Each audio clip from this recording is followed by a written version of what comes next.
Aujourd'hui, je vais vous parler d'un standard de transmission dont on n'a pas encore parlé sur cette chaîne, puisque je vais parler de la norme TETRA, pour Terrestrial Trunked Radio. Ok, on revient au français très rapidement parce que j'ai un accent à couper au couteau.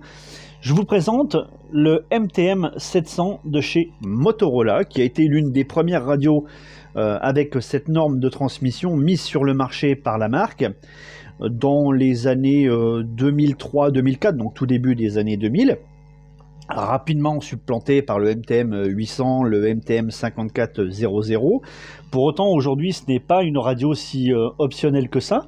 Elle est encore massivement utilisée dans les réseaux TETRA existants, puisque c'est une radio robuste qui ne tombe pas très souvent en panne, à l'instar de ses petites sœurs en analogique, le GM 380 notamment. La panne qu'on rencontre le plus souvent, c'est ce maudit afficheur LCD qui a tendance à rendre l'âme. Alors c'est les cristaux qui n'affichent plus les différentes informations, ou alors le rétroéclairage qui est secoué avec la nappe qui se coupe à l'intérieur, mais ça c'est propre à la conception, surtout sur le GM380, un petit peu moins sur ces modèles-là, mais ça reste des modèles d'une grande fiabilité.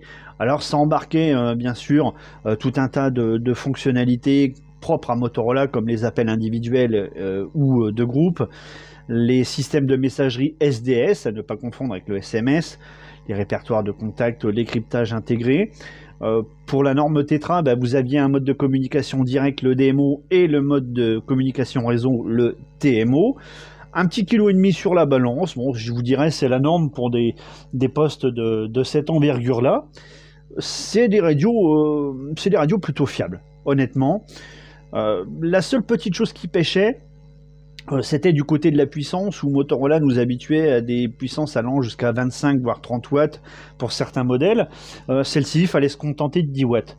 Bon, je vous dirais pour les usages urbains qui en étaient faits à l'époque et qui en sont encore faits aujourd'hui, je trouve que le compromis est suffisant, en sachant que forcément, mais ils ont aussi dû ajouter de nouvelles fonctionnalités sans pour autant augmenter massivement la taille des postes. Je pense notamment avec cette norme TETRA, on a tous en tête les communications cryptées et sécurisées.